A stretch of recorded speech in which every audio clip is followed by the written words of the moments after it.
El sonido seco de mi hueso partiéndose fue horrible, pero dolió más escuchar a mi hija decir que no podía venir por su clase de yoga. Soy Adelaida, tengo 74 años y fui maestra de escuela toda mi vida. Creyeron que mi amor de madre aguantaría cualquier desprecio, pero 12 horas en el suelo me abrieron los ojos. Siempre me jacté de ser una mujer fuerte, de esas que no se doblan ante el viento. Como buena maestra de historia jubilada, siempre creí que quien conoce el pasado puede construir un futuro sólido, pero nunca imaginé que mi propio futuro se desmoronaría en los 14 escalones de madera de mi propia casa. Vivo en una casa grande en la colonia Roma, una de esas construcciones antiguas con techos altos y pisos que crujen, llena de recuerdos de mi difunto esposo, Alberto, y de los gritos de mis 4 hijos cuando eran pequeños. Ahora, la casa suele estar en silencio, un silencio que a veces disfruto y otras veces me pesa como una losa de concreto. Esa mañana de martes había empezado como cualquier otra. Me levanté temprano, regué mis helechos que cuelgan en la galería y puse a hervir agua para el café. Me sentía bien, con esa energía que a veces nos regala la vejez para hacernos creer que el tiempo no pasa. Iba bajando a la planta baja para buscar el correo, con mis pantuflas de lana puestas, esas que me regaló mi hijo menor la Navidad pasada. Fue un descuido tonto. Tal vez pisé mal el borde del 3er escalón, o tal vez la cera que había puesto la muchacha de la limpieza estaba muy fresca. No lo sé. Solo sé que el mundo giró violentamente. No pude agarrarme del barandal. Mi cuerpo, que ya no tiene los reflejos de antes, cayó como un bulto pesado. Rodé, golpeándome las costillas, la cadera, y finalmente aterricé sobre mi brazo izquierdo al final de la escalera. El crack resonó en el vestíbulo vacío como un disparo. El dolor fue inmediato, blanco, cegador. Grité, pero mi voz se ahogó en un gemido ronco. Sentí náuseas y el sudor frío empezó a perlar mi frente. Intenté moverme, levantarme, pero el brazo me colgaba en un ángulo antinatural y el dolor en la cadera me paralizaba. Estaba sola, completamente sola en la casa que con tanto esfuerzo habíamos pagado Alberto y yo para darles un techo seguro a nuestros hijos. Con la mano derecha, temblando como una hoja al viento, logré sacar el celular del bolsillo de mi bata. Agradecí al cielo tenerlo conmigo. Respiré hondo, tratando de no desmayarme por el dolor punzante que me subía desde el codo hasta el hombro, y marqué el número de Ricardo, mi hijo mayor. Él es contador, un hombre serio, el responsable. El teléfono sonó 3 veces. «Bueno, mamá». Su voz sonaba apresurada, con ruido de teclados de fondo. «Ricardo, hijo, me caí», dije con la voz entrecortada, aguantando las lágrimas. «Creo que me rompí el brazo. Estoy en el suelo, no me puedo levantar». Hubo un silencio breve. Esperé escuchar el sonido de sus llaves, un «voy para allá ahora mismo». «Mamá, ¿es en serio?», suspiró con impaciencia. «Mira, estoy en pleno cierre fiscal. Tengo a los auditores aquí respirándome en la nuca. Si voy ahora, pierdo el bono del año. Llama a una ambulancia, seguro no es para tanto. Te marco en la noche». Y colgó. Me quedé mirando la pantalla del teléfono, incrédula. El dolor físico pasó a segundo plano por un instante, superado por una punzada en el pecho. Pero no tenía tiempo para sentimentalismos. Marqué a Beatriz, mi segunda hija. Ella siempre fue la coqueta, la que se preocupa por la imagen. «Mami, justo estoy entrando al gimnasio. Hoy toca pierna y no puedo faltar porque pierdo el ritmo». Me interrumpió antes de que pudiera explicarle bien. «¿Te caíste? Ay, seguro fue un tropezón. Ponte hielo». «No puedo ir ahora, mami. De verdad, pagué la mensualidad completa y si falto me cobran recargo. Háblale a tus otros hijos». La línea murió antes de que pudiera suplicar. Mis dedos, ya resbalosos por el sudor y el temblor del shock, buscaron el contacto de Esteban, mi tercer hijo, el artista, el sensible. «Mamá, no me hagas esto», me dijo con voz susurrante. «Estoy en una cita. Sí, con la chica que te conté. Si me voy ahora va a pensar que soy un niño de mami. Llama a emergencias. Ellos saben qué hacer mejor que yo. Te quiero. Bye». 3 de 3. Sentí que el frío del piso de mármol se me metía hasta los huesos. Y no era solo por la temperatura. Me quedaba Gabriela, la menor, mi bebé. Ella siempre decía que yo era su adoración. «Mamá, estoy en el trabajo. en una reunión importantísima con los directivos, dijo ella, tajante. No puedo salirme así como así. Además, tú tienes seguro médico, úsalo. No seas dramática, por favor, que me estresas y necesito concentrarme. Ahí estaba yo. Adelaida, la mujer que había pasado noches en vela curando fiebres, la que había vendido las joyas de su abuela para pagar la universidad de Ricardo, la que había cosido los disfraces de Beatriz, la que había pagado las clases de pintura de Esteban y la que le había comprado su primer coche a Gabriela, tirada en el suelo, rota y descartada como un mueble viejo que estorba. Las horas empezaron a pasar. Al principio, mantuve la esperanza de que alguno recapacitara y apareciera por la puerta. Seguro Ricardo lo pensó mejor, me decía. Seguro Gabriela se escapó de la reunión. Pero el reloj de péndulo en la sala marcaba los cuartos de hora con una indiferencia cruel. El sol del mediodía entraba por el ventanal, iluminando las motas de polvo que bailaban en el aire. Tenía sed, una sed espantosa. Mi lengua se sentía como un pedazo de lija. El dolor en el brazo se había transformado en un latido constante, un martilleo que no me dejaba pensar. Intenté arrastrarme hacia la cocina, pero el dolor en la cadera era insoportable. Grité de nuevo, pero las paredes de la casona son gruesas, hechas a la antigua para guardar secretos y ahogar ruidos. Nadie me oyó. Llegó la tarde. La luz cambió de dorado a un naranja melancólico. Tuve que orinarme encima. No hubo opción. La humillación de sentir la humedad caliente empapando mi bata y luego enfriándose sobre mi piel fue peor que la fractura. Lloré, no de dolor, sino de vergüenza. Me sentí un animal herido, abandonado a su suerte en la selva de mi propia sala. Pensé en Alberto. ¿Por qué te fuiste antes que yo, viejo? Le reclamé al aire. Él hubiera derribado puertas para llegar a mí, pero mis hijos tenían gimnasio, cierres fiscales, citas románticas y reuniones. La noche cayó como un manto pesado. La casa se llenó de sombras alargadas que parecían fantasmas burlándose de mi soledad. 12 horas. Habían pasado 12 horas desde que caí. Ya no tenía fuerzas ni para sostener el teléfono, que se había quedado sin batería hacía rato. Empecé a sentir sueño.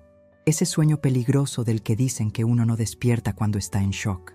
Cerré los ojos, resignada a que tal vez ese sería mi final, sucia, rota y sola al pie de la escalera. De repente, escuché un ruido en la puerta de la entrada. Unos golpes tímidos al principio, luego más fuertes. ¿Doña Adelaida? Una voz rasposa, de anciano, se filtró desde afuera. ¿Está usted ahí? Vi que no prendió las luces del porche y el periódico sigue en la entrada.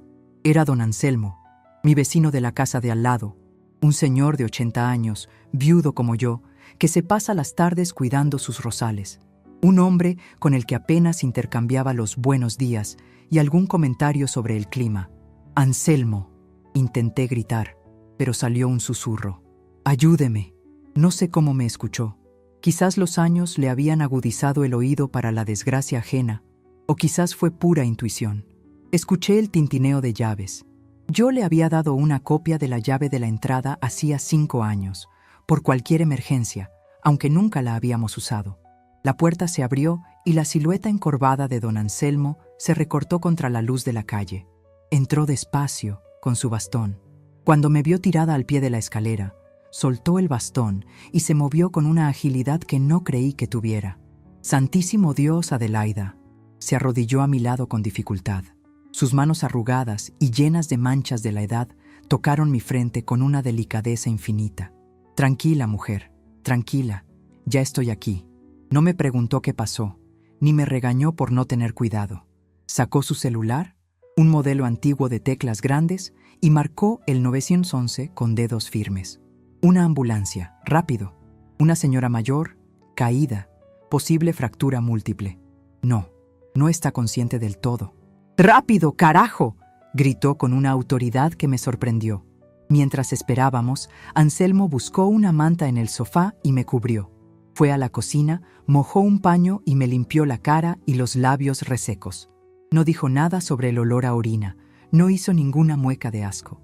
Se sentó en el suelo a mi lado, tomándome de la mano sana, acariciando mis nudillos con su pulgar. No se duerma, Adelaida. Cuénteme de sus alumnos. Cuénteme de esa vez que me dijo que fue a París. Me hablaba para mantenerme despierta.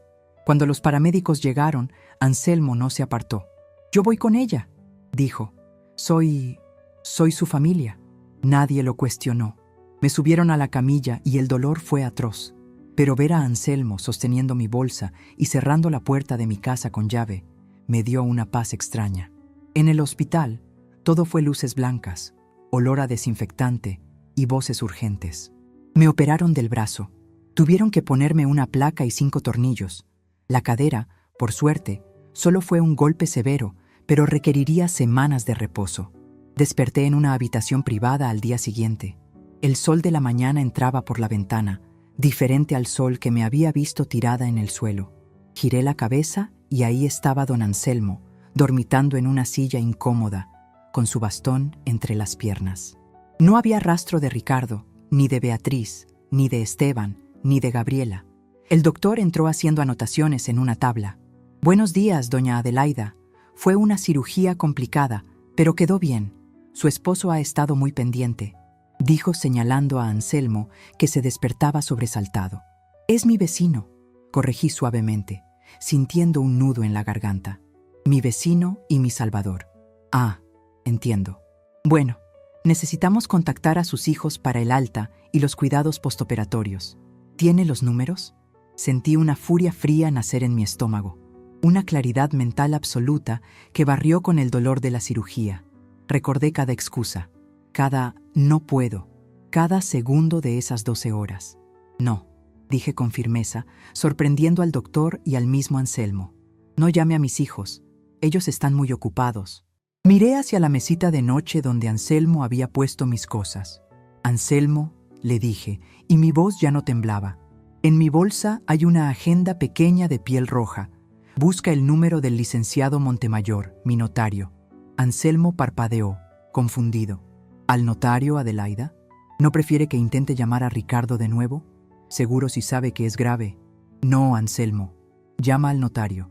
Dile que venga urgente con los papeles de la propiedad de la casa y el testamento. Me acomodé en la almohada, ignorando el dolor punzante en el brazo.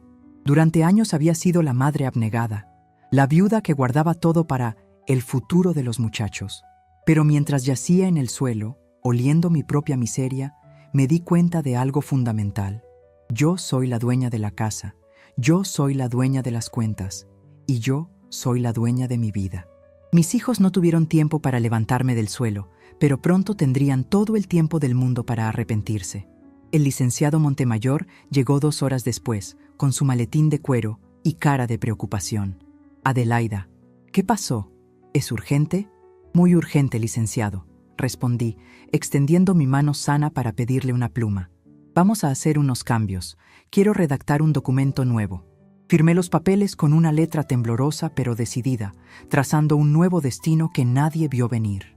El licenciado Montemayor cerró su maletín con un clic seco, un sonido que me pareció tan definitivo como el de la guillotina cayendo sobre una vida pasada. Se ajustó los lentes y me miró con esa mezcla de respeto y lástima que la gente suele reservar para las viudas ricas pero solitarias. Queda todo asentado, doña Adelaida. La revocación de los poderes anteriores es inmediata. A partir de este segundo, ninguno de sus 4 hijos tiene autoridad para firmar por usted, ni acceso a las cuentas mancomunadas, ni voz en sus decisiones médicas. Asentí, recostando la cabeza en la almohada almidonada del hospital.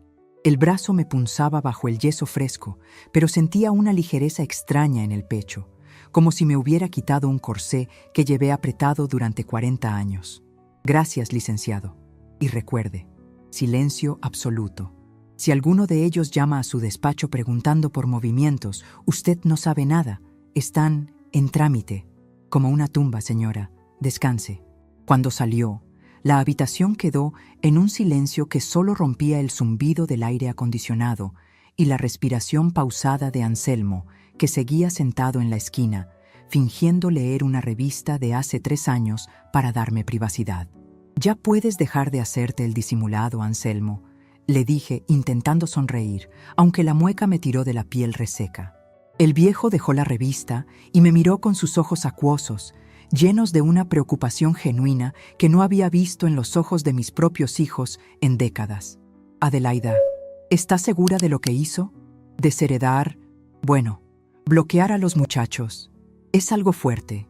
Más fuerte es dejar a tu madre tirada en su propia orina por 12 horas, Anselmo. Respondí, y mi voz salió tan fría que hasta yo me desconecté. Necesitaba saber dónde estaba parada realmente. Le pedí a Anselmo que me alcanzara mi teléfono. Lo conectó al cargador, y cuando la pantalla se iluminó, vi la realidad de mi vida en notificaciones. 4 mensajes de WhatsApp, solo 4, y ninguno era una llamada perdida. Ricardo, mamá, espero que ya te hayan atendido.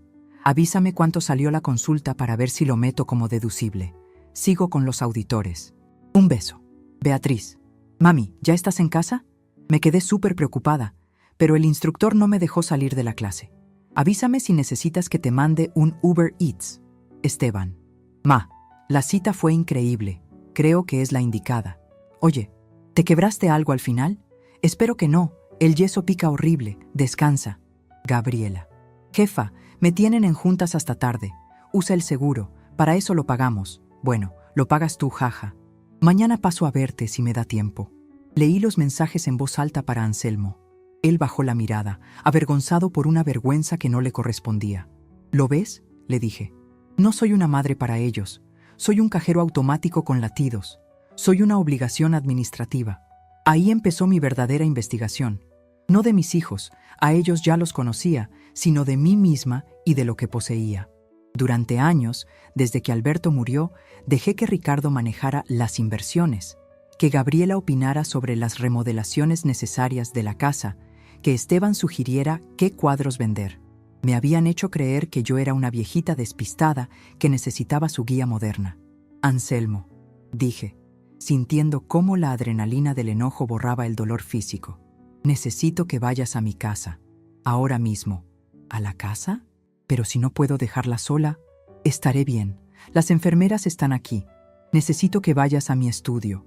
En el librero, detrás de la colección de enciclopedias que nadie abre nunca, hay una caja fuerte pequeña empotrada. La combinación es el cumpleaños de Alberto. Anselmo asintió, memorizando la instrucción. Adentro hay 3 libretas de pasta dura, color negro, y una carpeta azul con las escrituras originales de la casa y los terrenos de Cuernavaca. Tráeme todo. Y Anselmo, si ves a alguno de mis hijos rondando la casa, no entres. Espera a que se vayan. Mientras él iba y venía, tuve horas para pensar. El hospital es un lugar curioso. Te arranca la dignidad con las batas abiertas por detrás, pero te regala una claridad mental brutal. Miré por la ventana hacia los edificios de la ciudad. Mi casa en la colonia Roma. Siempre pensé en esa casa como el hogar familiar, pero para el mundo exterior, para los desarrolladores inmobiliarios que dejan cartas bajo mi puerta cada semana, esa casa es una mina de oro. Es una casona de 1930, con techos de doble altura, pisos de madera original y 500 metros cuadrados de terreno en una de las zonas más codiciadas de la capital. Ricardo me había dicho hace un mes, «Mamá, esa casa es mucho para ti sola. Deberíamos venderla, te compramos un departamento chiquito y moderno, y el resto lo invertimos». Lo invertimos, en plural. Cuando Anselmo regresó, traía una mochila vieja. Sacó las libretas negras y las puso sobre mi regazo. Nadie me vio, susurró, como si fuéramos cómplices de un crimen. La casa estaba sola. Sigue la mancha en el piso, Adelaida. La limpié lo mejor que pude. Acaricié las libretas. Aquí estaba mi poder oculto. No era magia, no eran armas, era información. Yo fui maestra de historia, pero también fui la administradora de mi hogar. Alberto traía el dinero, pero yo lo hacía rendir, y yo lo anotaba todo. Abrí la primera libreta. Fecha, 1998. Préstamo a Ricardo para su primer coche, 40,000 pesos. Nunca pagado. Pago de la fianza de Esteban por el incidente del graffiti, 15,000 pesos. Nunca pagado. Mensualidad del gimnasio exclusivo de Beatriz, 3 años. 120,000 pesos acumulados. Inversión en el negocio de cupcakes de Gabriela que duró 2 meses, 80,000 pesos. Fondo perdido. Página tras página, año tras año. Sumé mentalmente. No eran solo ayudas, Eran fortunas. Había pagado sus vidas, sus caprichos, sus errores. Y no solo eso. En la carpeta azul estaban los títulos de propiedad. La casa de la Roma estaba a mi nombre, únicamente al mío, tras la muerte de Alberto. Pero había algo más que ellos habían olvidado o quizás nunca supieron: el edificio de departamentos en la colonia Narvarte. Alberto lo compró barato en los 80, estaba en ruinas. Lo restauramos poco a poco. Son 8 departamentos que se rentan. El dinero de esas rentas iba a una cuenta que Ricardo administraba para mi vejez. Entré a la aplicación del banco en mi celular. Tuve que restablecer la contraseña porque Ricardo siempre decía: «No te preocupes por las claves, mamá, yo me encargo, tú te vas a confundir». Cuando logré entrar, el saldo me dio una bofetada. La cuenta de las rentas tenía apenas 10,000 pesos. Debería haber cientos de miles. Sentí un vacío en el estómago, pero esta vez no era de tristeza. Era la confirmación que necesitaba. Ricardo había estado invirtiendo mi dinero, probablemente en sus propios gastos o tapando sus propios agujeros financieros. Me habían subestimado.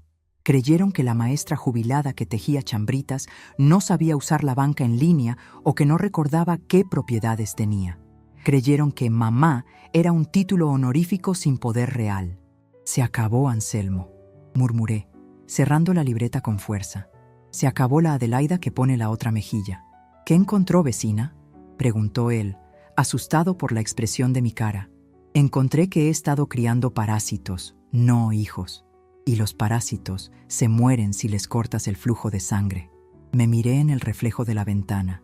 Vi mi cabello gris revuelto, las ojeras profundas, la bata de hospital. Parecía frágil. «Perfecto», pensé. «Que sigan viendo eso. Si ellos creían que yo era una anciana débil y senil, les daría la mejor actuación de mi vida. Usaría su prejuicio como mi mejor arma. Nadie sospecha de la abuelita que apenas puede caminar. Nadie se cuida de la mujer que teje en el rincón».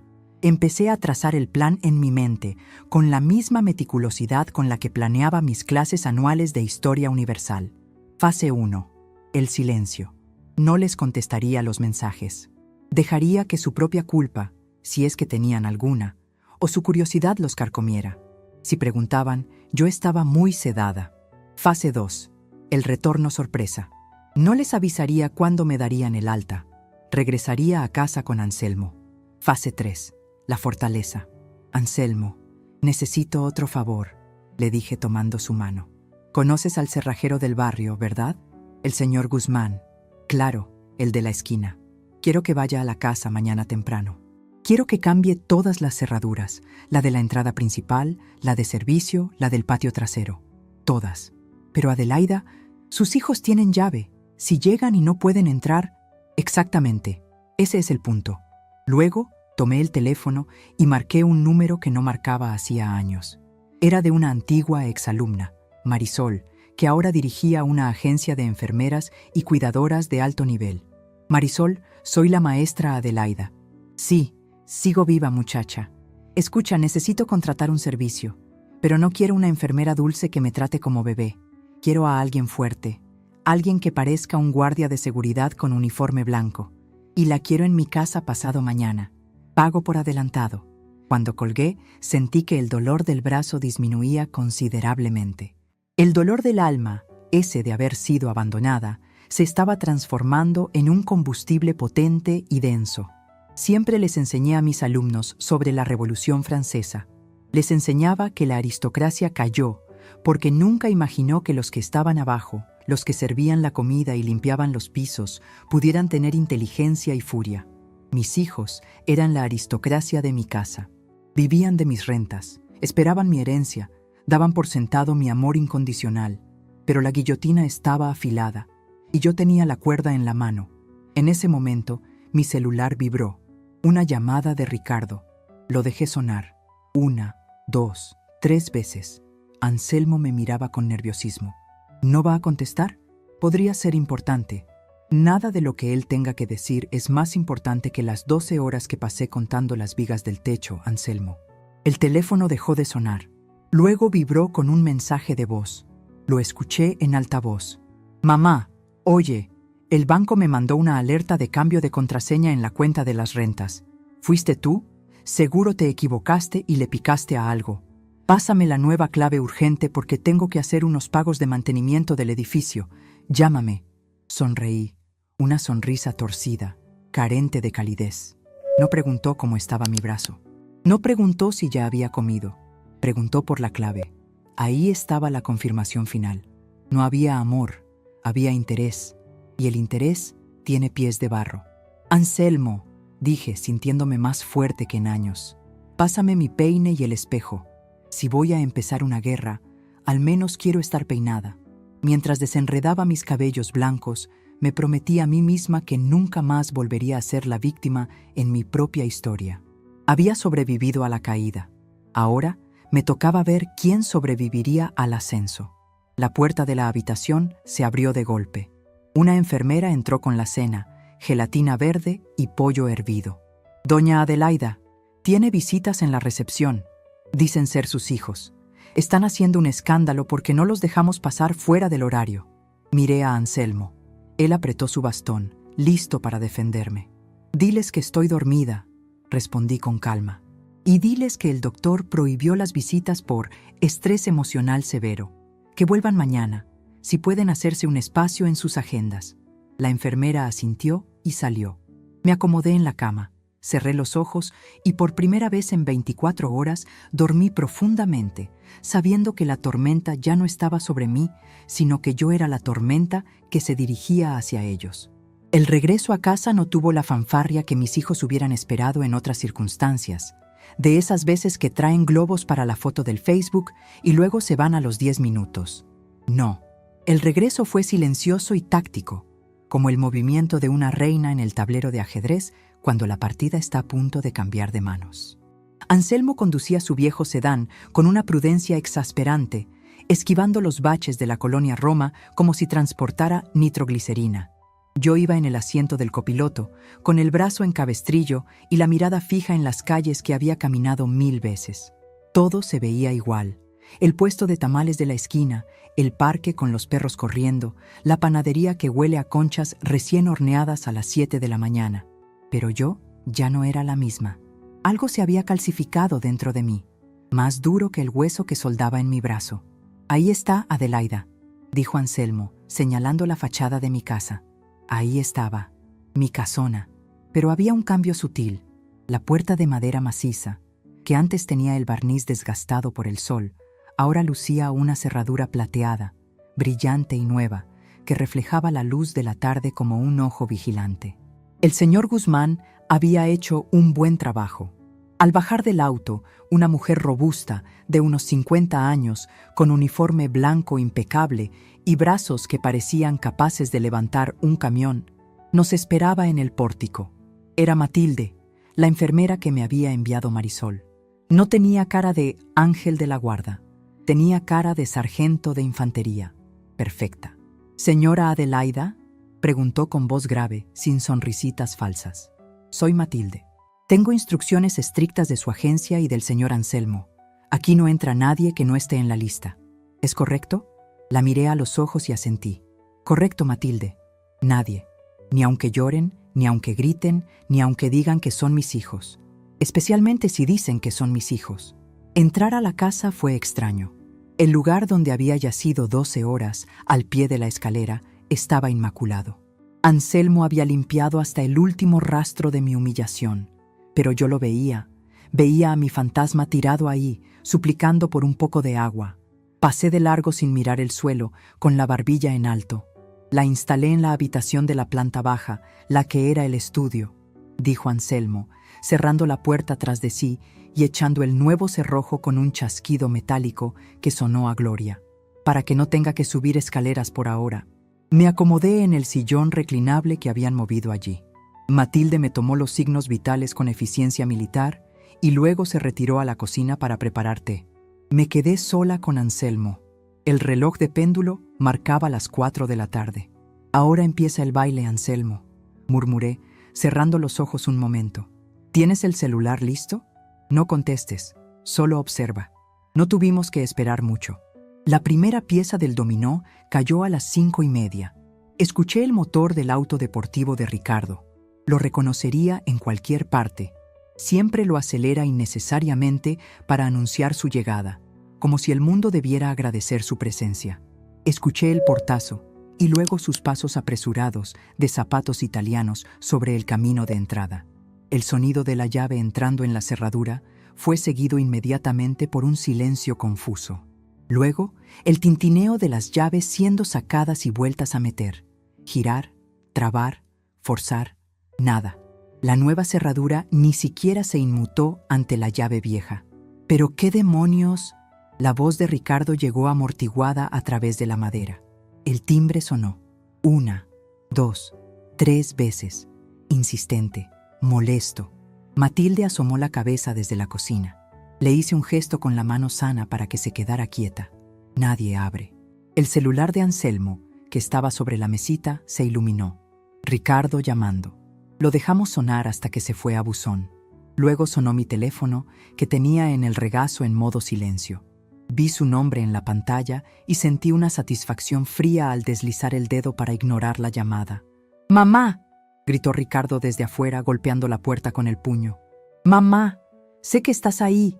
¡Abre! Mi llave no funciona. ¡Mamá! Me imaginé su cara.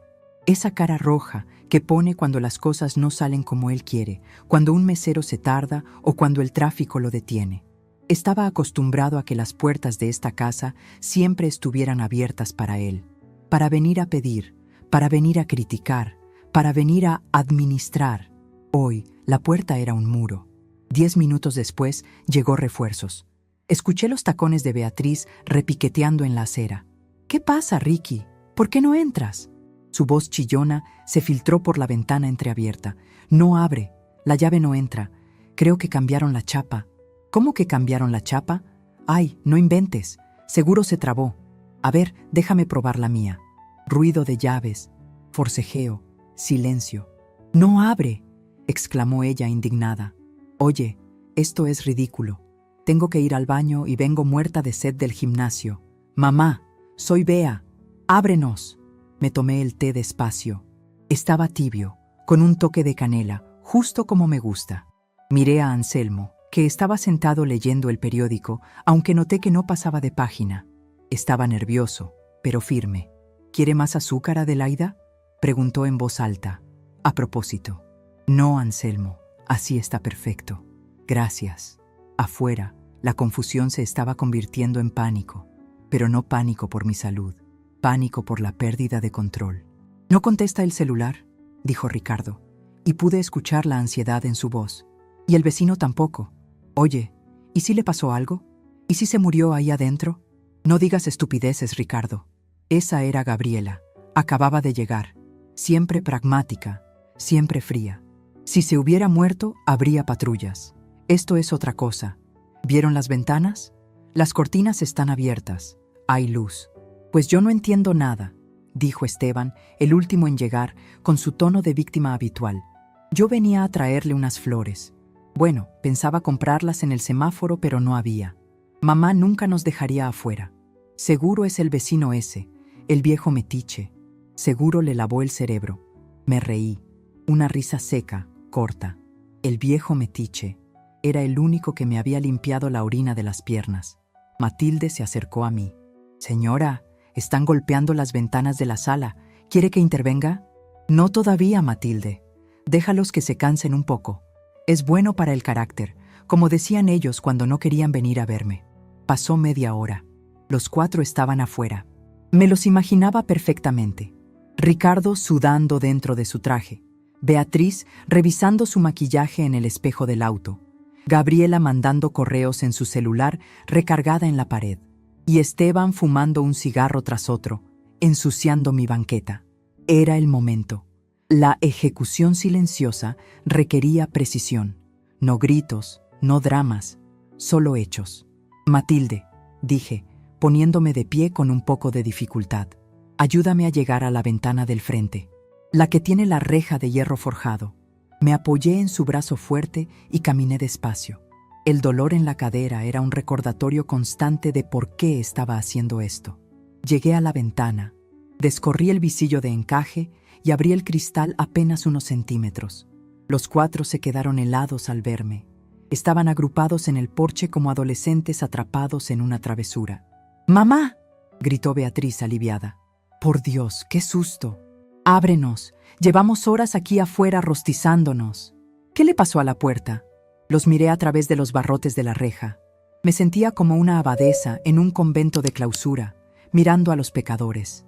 «La puerta está bien, Beatriz», dije. Mi voz salió tranquila, sin temblores. Esa voz de maestra que usaba cuando un alumno no había hecho la tarea. «Las cerraduras son nuevas». ¿Nuevas? Ricardo dio un paso adelante, con esa actitud de dueño que tanto me irritaba ahora. «¿Y por qué no tenemos copia?» «Mamá, necesito entrar. Tenemos que hablar. Hay un bloqueo en la cuenta del edificio y el banco dice que tú lo autorizaste. Debe ser un error del sistema. Necesito tus datos para arreglarlo ya». Ahí estaba, el dinero. Ni un «¿cómo sigues del brazo?», ni un «¿te duele algo?». «No es un error, Ricardo», le respondí, mirándolo fijamente a los ojos. «Y no van a entrar». Hubo un silencio estupefacto. Gabriela se quitó los lentes de sol. «¿Cómo que no vamos a entrar? Mamá, no seas infantil. Somos tus hijos. Trajimos... Bueno, venimos a ver cómo estás. Déjate de juegos y dile al señor ese que nos abra». «El señor ese se llama don Anselmo», dije, elevando un poco la voz. «Y es la única persona que tiene llave, además de mí y de Matilde». Señalé a la enfermera, que se puso detrás de mí cruzada de brazos, proyectando una sombra imponente. «Mamá, estás actuando muy raro», dijo Esteban, intentando su táctica de manipulación emocional. «Me estás asustando. ¿Te golpeaste la cabeza cuando caíste? ¿No te acuerdas de nosotros? Soy yo, Esteban, tu hijo favorito». «Me acuerdo perfectamente de todo, Esteban», corté su discurso. «Me acuerdo de que tenías una cita. Me acuerdo del gimnasio de Beatriz. Me acuerdo del cierre fiscal de Ricardo y de la junta de Gabriela. Me acuerdo de las 12 horas que pasé contando las grietas del techo mientras ustedes estaban muy ocupados». Ellos intercambiaron miradas nerviosas. Por primera vez, se dieron cuenta de que esto no era un berrinche de anciana, era un juicio. «Eso ya pasó, mamá», dijo Ricardo, impaciente, sacando un pañuelo para secarse el sudor de la calva. «Ya te pedimos perdón, ¿no? Bueno, perdón, ya está. Ahora, abre la puerta. Necesito que firmes unos papeles para liberar la cuenta. Si no, no puedo pagar el mantenimiento del elevador de los departamentos y los inquilinos se van a quejar». «Que se quejen», dije simplemente. «O mejor aún, que me llamen a mí. A partir de hoy, yo voy a administrar mis propiedades». Ricardo soltó una risa nerviosa, casi histérica. «¿Tú? Por favor, mamá. Si apenas sabes usar el WhatsApp, te van a estafar. El único que me ha estafado hasta ahora, Ricardo, tiene tu mismo apellido». Solté la frase con la precisión de un bisturí. El color se le fue del rostro a mi hijo mayor. Abrió la boca para replicar, pero no salió nada. Beatriz y Gabriela lo miraron con sospecha. La semilla de la desconfianza entre ellos ya estaba plantada. «Escúchenme bien los cuatro», continué, sintiendo una fuerza que me subía desde los pies. «Esta casa no es un hotel, no es un club social y definitivamente no es su propiedad. Mientras yo respire, esta es mi casa. Y hoy estoy cansada. Me duele el brazo y quiero ver mi novela. Así que, por favor, retírense de mi propiedad». «¡No puedes corrernos!», gritó Gabriela, perdiendo su compostura ejecutiva. «Legalmente tenemos derechos. Somos herederos. Herederos de lo que quede cuando yo me muera», corregí. «Y pienso vivir muchos años más. Y pienso gastarme cada centavo en cosas que me hagan feliz a mí. Quizás viaje a París de nuevo. Quizás remodele la casa. O quizás lo done todo a un asilo de ancianos donde sí cuiden a la gente». Esteban se acercó a la reja, casi llorando. «Mamá, por favor, necesito hablar contigo a solas. La chica con la que salí, bueno, necesito un préstamo pequeño. Solo esta vez». Lo miré con una tristeza infinita. Ni siquiera en este momento podía dejar de pedir. «No hay préstamos, Esteban». Se cerró el banco. «Búscate un trabajo». Cerré la ventana lentamente. «Mamá, espera», gritaban. «Mamá, abre. Adelaida». Me di la vuelta. Matilde me sostuvo mientras regresábamos al sillón. Mi corazón latía rápido, pero no por miedo, sino por la adrenalina de haber dicho lo que callé durante 20 años. Afuera, Los gritos continuaron unos minutos más. Escuché a Ricardo insultar a Anselmo. Escuché a Beatriz llorar, diciendo que se le iba a arruinar el cutis por el estrés. Y luego, poco a poco, los motores de los autos arrancaron. Uno por uno, se fueron. La casa quedó en silencio. Un silencio diferente al de antes. Ya no era un silencio de soledad, era un silencio de paz, de territorio reconquistado. Anselmo me miraba desde su silla, con una sonrisa leve en los labios. Fue usted muy valiente, Adelaida, muy valiente. No fui valiente, Anselmo, solo fui justa. Pero la batalla apenas comenzaba. Sabía que Ricardo no se quedaría de brazos cruzados. El dinero es un motivador poderoso, y él estaba acostumbrado a disponer del mío como si fuera agua del grifo. Saqué la libreta negra de mi bolso. Anselmo, pásame el teléfono, le pedí. Tengo que hacer una llamada más. Marqué el número del administrador del edificio de la Narvarte, el señor Jiménez, un hombre honesto que siempre había sido desplazado por Ricardo. Buenas tardes, señor Jiménez. Habla Adelaida. Sí, estoy bien. Escuche con atención.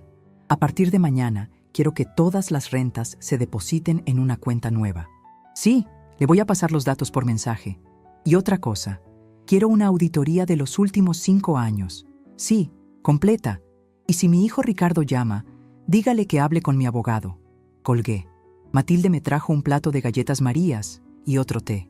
¿Se siente bien, señora?, preguntó. Me siento como si me hubiera quitado un yeso de cuerpo entero, Matilde. Esa noche, mientras la luna iluminaba mi jardín recién regado por Anselmo, dormí en mi propia cama, con la puerta cerrada con doble llave. Sabía que mis hijos estarían ahora mismo reunidos, probablemente en el departamento de Ricardo, conspirando, tratando de entender qué había pasado con la viejita dócil. No sabían que la viejita dócil se había muerto al pie de la escalera. La mujer que había despertado era alguien a quien todavía no tenían el gusto de conocer. Pero lo harían. Vaya que lo harían. Al día siguiente, la primera señal de su contraataque llegó no en forma de visita, sino de un sobre amarillo deslizado por debajo de la puerta. No tenía remitente, pero el sello del despacho de abogados de los suegros de Gabriela era inconfundible. Anselmo lo recogió con 2 dedos, como si fuera material radiactivo. ¿Lo abrimos?, preguntó. «Ábrelo», ordené, ajustándome los lentes. Anselmo rasgó el sobre y sacó una hoja membretada. Leyó en silencio y su cara se puso pálida. «Adelaida, aquí dice que solicitan una evaluación psiquiátrica urgente. Dicen que usted presenta cuadro de demencia senil y conducta errática que pone en peligro su patrimonio. Quieren declararla mentalmente incompetente». Sentí un golpe en el estómago, pero esta vez no me doblé. Respiré hondo. El olor a café recién hecho llenaba la cocina. «¿Incompetente?», repetí, y una sonrisa irónica se dibujó en mi boca. «Así que quieren jugar sucio. Perfecto». Me levanté de la silla, ignorando el dolor. «Matilde, búscame mi mejor vestido, el azul marino de seda, y mis perlas». «¿Va a salir, señora?», preguntó ella sorprendida. «Vamos a salir. Anselmo prepara el coche. Si quieren ver si estoy loca, les voy a dar un espectáculo. Pero no el que ellos esperan. Vamos a ir al banco, y luego vamos a ir a la oficina de Ricardo». Mis hijos creían que la guerra era por dinero. No entendían nada. La guerra era por dignidad. Y yo tenía 74 años de experiencia en enseñar lecciones que nadie olvida. «¿Estás segura, Adelaida?», preguntó Anselmo, dudando en la puerta. «Ricardo trabaja en un edificio corporativo muy grande. Habrá mucha gente». «Mejor», dije, tomando mi bastón con la mano sana y golpeando el suelo con determinación. «Que haya público. A los tiranos no se les derrota en las sombras, Anselmo. Se les derrota a plena luz del día». Avancé hacia la salida. El dolor del brazo era un recordatorio agudo, constante, pero ya no era sufrimiento, era combustible. Mis hijos habían encendido una mecha pensando que era una vela vieja, sin saber que estaba conectada a un barril de pólvora. El edificio corporativo en Santa Fe brillaba como una aguja de plata bajo el sol del mediodía. Todo era vidrio, acero y esa frialdad impersonal que la gente moderna confunde con elegancia.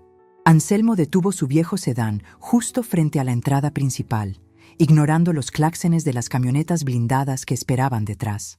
¿Está lista, Adelaida?, me preguntó, mirándome por el retrovisor. Sus ojos reflejaban miedo, pero sus manos estaban firmes sobre el volante. Nunca he estado más lista, Anselmo.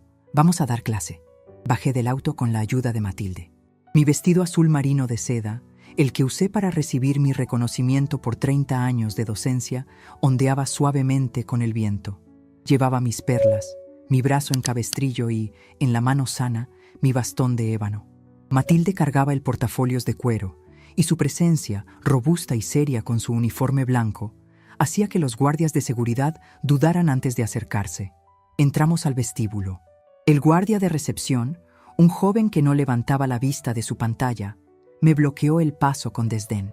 «Señora, no puede pasar sin cita. Las entregas son por la puerta de servicio». «No soy un paquete, jovencito», le dije con mi voz de maestra, esa que hacía temblar a los alumnos de 6º grado. «Soy la madre del socio Ricardo Méndez, y tengo una junta urgente con él y sus hermanos. Anúncieme». El muchacho titubeó ante mi tono. Llamó arriba. Vi cómo su expresión cambiaba de aburrimiento a pánico. «Dice el licenciado que está en una reunión muy importante y no puede recibirla. Que por favor espere en los sofás o que regrese a su casa». Sonreí. Era exactamente lo que esperaba. «Dígale que si no baja o me deja subir en 3 minutos, la reunión importante se va a poner mucho más interesante aquí abajo, con los auditores que vienen en camino». No tuve que esperar 3 minutos. El elevador se abrió y apareció la asistente de Ricardo, pálida como un papel. Nos condujo al piso 25. Al abrirse las puertas, el murmullo de una oficina frenética nos recibió. Caminé directo hacia la sala de juntas principal, esa pecera de cristal que Ricardo siempre presumía en las fotos de Navidad. Ahí estaban. No solo Ricardo, estaban los 4. Mis 4 hijos, sentados alrededor de una mesa de caoba, con carpetas abiertas y tazas de café, seguramente afinando los detalles de cómo declarar a su madre incapaz para repartirse el botín antes de tiempo. Cuando entré, el silencio cayó como una guillotina. Ricardo se puso de pie de un salto, tirando su silla. Su cara era un poema de horror y vergüenza. «¡Mamá!», siseó, acercándose rápidamente para interceptarme antes de que entrara del todo. «¿Qué demonios haces aquí? Te dije que te quedaras en casa. Estás enferma». Miró a sus socios y empleados que observaban desde sus cubículos. «Disculpen, es mi madre. La medicación la pone un poco inestable». Levanté mi bastón y lo planté en el suelo con un golpe seco que resonó en toda la oficina. «No estoy inestable, Ricardo. Y la única medicina que he tomado es una dosis fuerte de realidad». Beatriz se levantó, ajustándose su falda de marca. «Mami, por favor, no nos hagas pasar vergüenzas. Mira cómo vienes, con ese vestido viejo. Vámonos, te llevo al asilo. Digo, a la casa de reposo que vimos, para que te evalúen». «Siéntate, Beatriz», ordené. No grité. No hizo falta. La autoridad en mi voz fue tal que ella obedeció instintivamente, como cuando tenía 8 años. Avancé hasta la cabecera de la mesa. Matilde se quedó en la puerta, cruzada de brazos, bloqueando cualquier intento de salida o entrada de curiosos. Anselmo se paró a mi lado, sacando del portafolios la carpeta azul y las libretas negras. «Así que, demencia senil», dije, lanzando el sobre amarillo con la demanda sobre la mesa. El papel se deslizó hasta quedar frente a Gabriela. ¿Ese es su plan? ¿Declararme loca para tomar el control de mis cuentas y propiedades? Gabriela, siempre la más fría, intentó mantener la compostura. «Mamá, es por tu bien. Olvidaste las claves del banco. Cambiaste las cerraduras sin avisar. Estás actuando de manera paranoica. Necesitas un tutor legal que administre los bienes para que no los dilapides». «¿Dilapidar?», solté una carcajada corta. «Hablemos de dilapidar», hice una señal a Anselmo. Él abrió la primera libreta negra y comenzó a leer con voz clara, aunque le temblaban un poco las manos. Febrero de 2019. Retiro de la cuenta de mantenimiento del edificio Narvarte. 50,000 pesos. Concepto registrado por Ricardo. Impermeabilización. Realidad.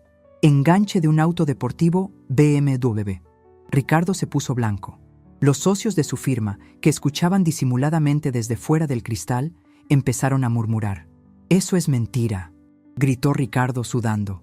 «Esa libreta son garabatos de una vieja. Tengo los estados de cuenta bancarios y las facturas falsas que metiste, hijo», dije suavemente, sacando los papeles oficiales. «Y tengo el reporte de la auditoría que el señor Jiménez y mi abogado terminaron esta mañana.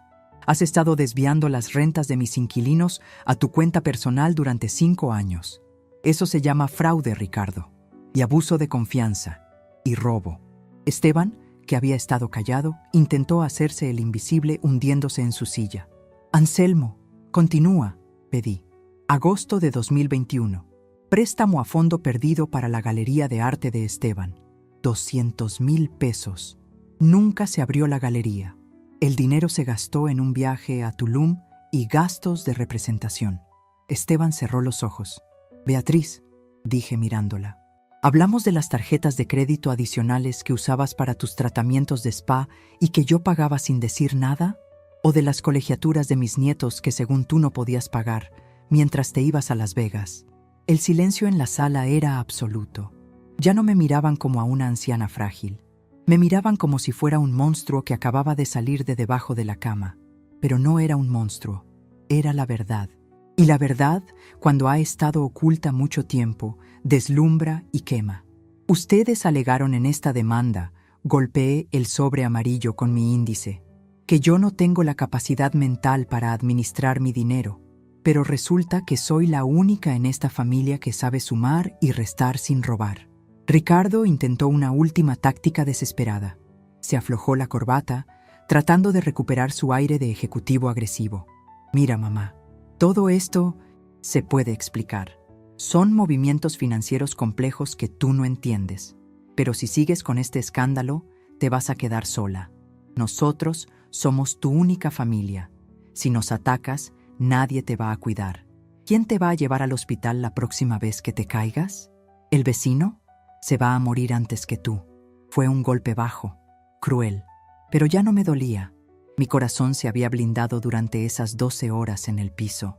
«Prefiero morirme sola y digna, Ricardo, que vivir rodeada de buitres que esperan a que deje de respirar para picotear mis huesos».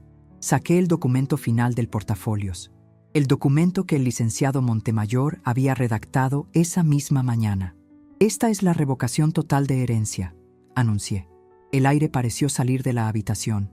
Los 4 jadearon al unísono. «¿Qué?», preguntó Gabriela con la voz quebrada. «No puedes hacer eso. Existe la legítima...». «Me asesoré bien, hija. En este país puedo disponer de mis bienes como me plazca. Y he decidido crear un fideicomiso. A partir de hoy, todas las rentas, las inversiones y el valor de las propiedades pasan a un fondo administrado por el banco». Me incliné sobre la mesa, apoyando mi peso en el brazo sano, mirando a cada uno a los ojos. «Recibirán una mensualidad, una pensión». Sus caras se iluminaron con un rayo de esperanza patética. «Una pensión equivalente al salario mínimo», concluí con una sonrisa gélida, «para que aprendan lo que es trabajar para sobrevivir. Si quieren más dinero, tendrán que ganárselo. Con sudor, no con mi sangre». Ricardo golpeó la mesa con el puño. «Esto es absurdo. Te voy a impugnar. Voy a demostrar que estás loca». «Inténtalo», le reté. «Y yo le entregaré esta carpeta con todas las pruebas de tu fraude fiscal a tus socios y al SAT.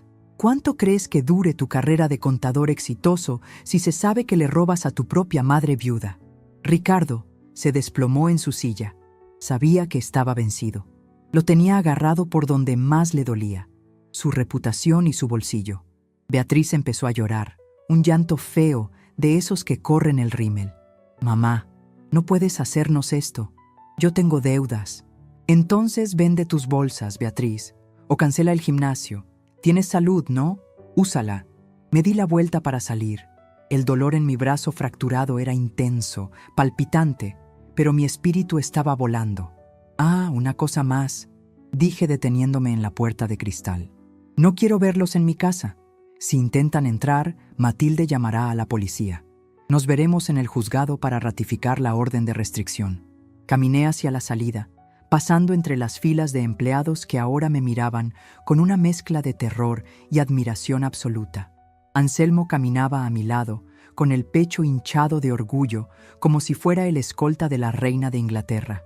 Cuando las puertas del elevador se cerraron, dejando atrás las caras desencajadas de mis hijos, sentí que las rodillas me temblaban. Me apoyé en Matilde. ¿Está bien, señora Adelaida?, preguntó ella preocupada. Respiré hondo, sintiendo el aire acondicionado frío en mis pulmones. Estoy mejor que bien, Matilde. Por primera vez en 40 años, no soy la mamá de... Soy Adelaida. Salimos del edificio. El sol de la tarde ya no me parecía agresivo, sino cálido. Había entrado siendo una víctima y salía siendo la dueña de mi destino. Pero el teléfono de Anselmo sonó justo cuando subíamos al coche. Él contestó, escuchó unos segundos y su cara se transformó. Adelaida, es el señor Jiménez, del edificio de la Narvarte. ¿Qué pasa? ¿Ricardo intentó algo? No. Dice que hay gente afuera del edificio, inquilinos y vecinos. Alguien subió un video a redes sociales. ¿Qué video? El de la cámara de seguridad de su casa. El de la entrada, cuando sus hijos estaban gritando y golpeando la puerta ayer. Parece que se hizo viral. Me quedé helada por un segundo. No había planeado eso. Dice Jiménez que la gente está indignada, que están comentando cosas horribles de sus hijos y que quieren organizar una colecta para apoyarla a usted. Miré la pantalla del celular que Anselmo me mostraba. Un video titulado Abuela abandonada. 12 horas bloquea a hijos ingratos. Tenía miles de reproducciones. Sonreí. La justicia divina a veces usa internet. Vámonos a casa, Anselmo, dije, acomodándome el chal. Parece que la guerra dejó de ser privada. Ahora tengo un ejército. Mientras el auto se alejaba de la torre de cristal, vi por la ventana a Ricardo salir corriendo del edificio, con el teléfono en la oreja, gesticulando con desesperación. Ya no era el hombre poderoso. Era un niño asustado que acababa de darse cuenta de que se le había acabado el recreo. Lo que mis hijos no sabían es que el dinero era lo de menos. Lo que realmente habían perdido era el único lugar en el mundo donde alguien los amaba incondicionalmente. Y esa puerta, esa cerradura, no tenía llave de repuesto. La transformación había comenzado, y el mundo entero estaba a punto de ver de qué es capaz una madre cuando le rompen el corazón junto con el brazo. Han pasado 6 meses desde aquella tarde en la oficina de cristal, y mi jardín nunca había estado tan verde. Dicen que las plantas sienten la energía de quien las cuida, y supongo que mis helechos y rosales por fin respiran la paz que yo también he encontrado. Ya no soy la mujer invisible que se rompió en la oscuridad. Ahora, cuando salgo al mercado con Matilde, la gente me saluda con un respeto que no tiene nada que ver con mi edad y todo que ver con mi historia. El video que grabó aquel vecino anónimo fue la chispa que incendió la pradera seca de mi vida anterior. No solo se hizo viral en México, sino que cruzó fronteras. Me llegaron cartas de señoras en Argentina, de abuelas en España, de hijos arrepentidos en Colombia. Me convertí, sin quererlo, en el rostro de una revolución silenciosa, la de los viejos que se cansaron de pedir perdón por seguir vivos. Mi casa en la colonia Roma ya no es un mausoleo de recuerdos polvorientos. Ahora es un centro de operaciones. He convertido el comedor principal, esa mesa larga donde mis hijos solían sentarse a exigir la cena navideña, en una mesa de trabajo. Hay carpetas, planos y tazas de té a medio terminar. Anselmo ya no vive al lado.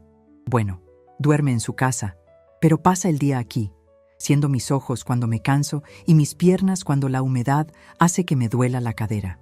La nueva realidad es dulce, pero firme. El fideicomiso que creé funciona como un reloj suizo. Cada día, 1 del mes, el banco deposita en las cuentas de Ricardo, Beatriz, Esteban y Gabriela la cantidad exacta de un salario mínimo vigente.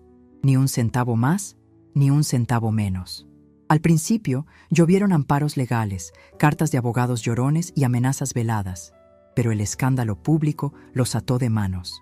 Ningún juez quería ser conocido como el que falló a favor de los hijos ingratos del video viral. La vergüenza social es una prisión más efectiva que los barrotes. Me asomo por la ventana y veo a Matilde peleando con el jardinero porque cortó mal una bugambilia. Sonrío.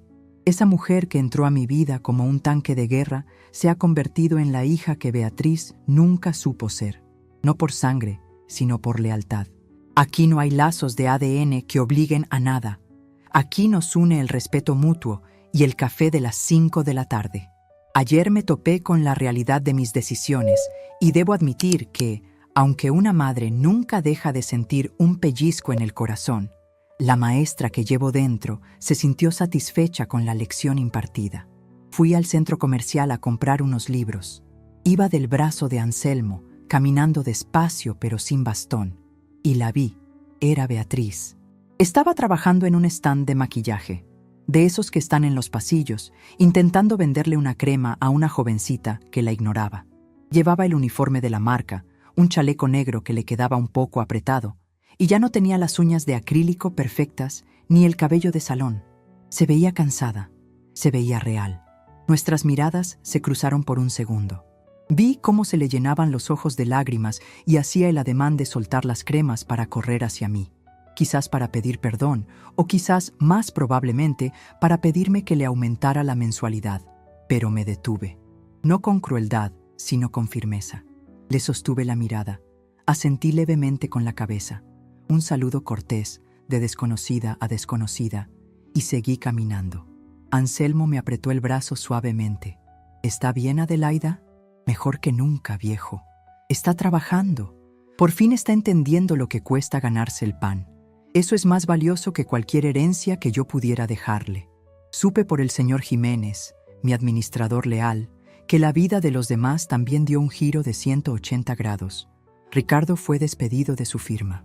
Los socios no toleraron la mancha en la reputación corporativa. Nadie quiere confiar su dinero a un contador que le roba a su propia madre. Ahora lleva la contabilidad de una pequeña ferretería y conduce un auto compacto de segunda mano. Se acabaron los BMW y los trajes italianos. Dicen que su esposa lo dejó cuando se cerró el grifo del dinero, lo cual confirma que ella estaba casada con la cuenta bancaria, no con el hombre. Esteban tuvo que vender su arte incomprendido en un bazar y ahora da clases de pintura para niños en un centro comunitario. Me contaron que al principio lo hacía de mala gana, pero que poco a poco ha descubierto que tiene talento para enseñar. Quizás, solo quizás, el hambre le despertó la vocación. Y Gabriela se mudó a otra ciudad. La vergüenza en su círculo social fue demasiada. Me envió una carta hace un mes. No pedía dinero, solo decía, tenías razón, estábamos podridos. No la contesté. A veces el silencio es la única respuesta que permite que la herida cierre sin infectarse. Ellos están aprendiendo a sobrevivir y yo estoy aprendiendo a vivir. Ya no soy la proveedora, la red de seguridad, el banco inagotable. Ahora soy solo una espectadora lejana de sus vidas. Si se hunden o nadan, dependerá de la fuerza de sus propios brazos, no de los míos. Y eso, aunque duela admitirlo, es el acto de amor más grande que he hecho por ellos en décadas. Pero mi transformación no se quedó en las lecciones dadas a mis hijos. Esa energía, esa furia que me levantó del suelo, necesitaba un cauce positivo. No quería ser recordada como la vieja vengativa, sino como la mujer que construyó algo sobre los escombros de su decepción. Utilicé el dinero recuperado de las rentas malversadas por Ricardo para fundar la Casa de Adelaida. No es un asilo, Dios me libre. Es un centro de día en el edificio de la Narvarte, en uno de los departamentos grandes de la planta baja que acondicionamos. Es un lugar para gente mayor que, como yo, se siente sola o descartada. Ahí no jugamos bingo ni vemos televisión todo el día. Ahí damos clases. Yo volví a enseñar historia 2 veces por semana. Anselmo da talleres de jardinería urbana. Tenemos un abogado, el buen licenciado Montemayor, que da asesoría gratuita para que otros viejos no firmen papeles que no deben y protejan su patrimonio. El impacto ha sido tremendo. El otro día, don Gregorio, un señor de 82 años que vive solo porque sus hijos están en el extranjero, me tomó de las manos llorando. Adelaida, gracias a su taller de tecnología aprendí a hacer videollamada. Vi a mi bisnieto por primera vez. Y gracias a su abogado, recuperé las escrituras de mi casa que mi sobrino me había quitado con engaños. Ese es mi verdadero legado. No el dinero que mis hijos esperaban devorar, sino la dignidad que estamos devolviendo a la comunidad. He descubierto que la soledad no se cura con la compañía de hijos ingratos, sino con la conexión de pares que entienden tus dolores y tus chistes. Hemos creado una familia escogida, una tribu de cabezas blancas que se cuida la espalda mutuamente. El edificio de la Narvarte ahora brilla. Con el dinero de las rentas, que ahora sí se invierte en mantenimiento, arreglamos el elevador, pintamos la fachada y pusimos rampas en todas partes. Los inquilinos me adoran, no porque les baje la renta, sino porque soy una casera justa que arregla las fugas de agua y escucha sus problemas. Ricardo siempre los vio como números en una hoja de Excel. Yo los veo como vecinos. Ayer tuvimos una pequeña fiesta en el jardín de mi casa para celebrar el primer aniversario de la casa de Adelaida. Había música de trío, tamales y mucho mezcal. Ver mi jardín lleno de gente riendo, ver a Anselmo bailando un danzón con Matilde, quien a pesar de su cara de sargento tiene buen ritmo, me llenó el pecho de una calidez que creí perdida cuando Alberto murió. Me senté un momento en la banca de hierro forjado, un poco apartada del bullicio, a observar mi obra. Pensé en aquella Adelaida que yacía en el piso, orinada y rota, rogando por una llamada telefónica. Me parecía una mujer de otra vida, casi una extraña. Sentí compasión por ella, pero también gratitud. Si no me hubiera caído, si no me hubiera roto el hueso y el corazón esa tarde de martes, seguiría siendo la alfombra donde mis hijos se limpiaban los pies. El dolor fue el cincel que me dio nueva forma. A veces, la vida tiene que quebrarnos para que nos demos cuenta de que estamos mal armados. Yo estaba armada de culpas, de obligaciones impuestas, de un amor maternal malentendido que rozaba el masoquismo. Ahora estoy armada de amor propio.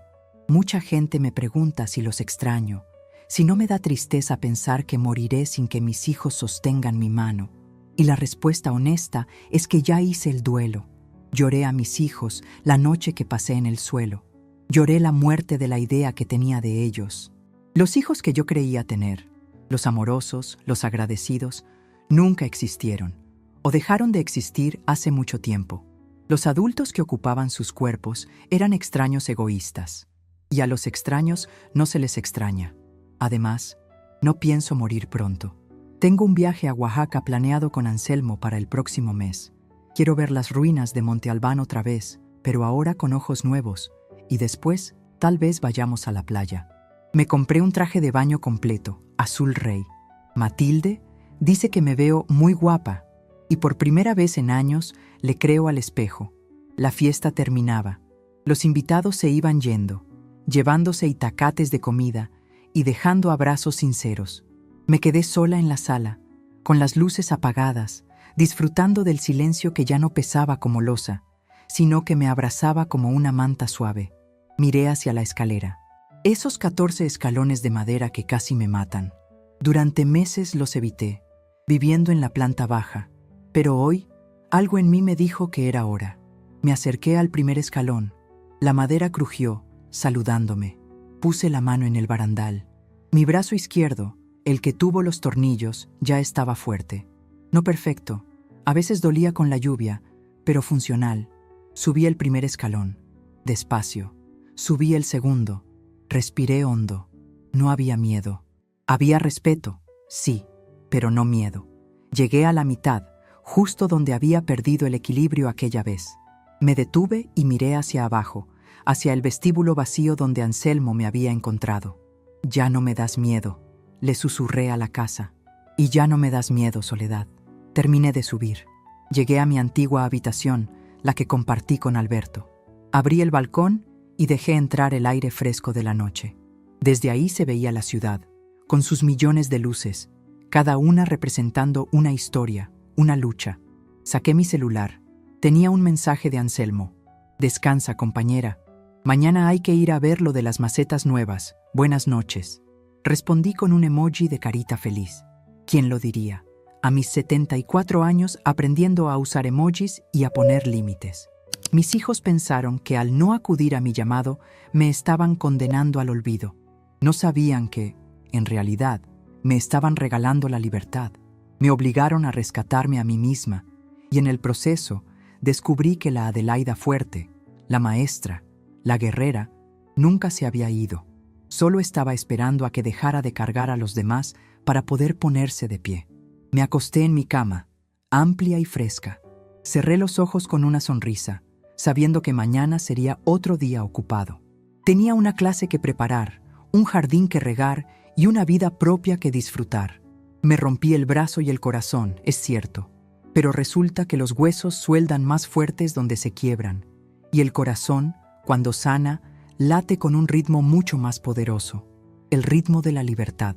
La caída fue terrible, pero el ascenso ha sido la mejor aventura de mi vida.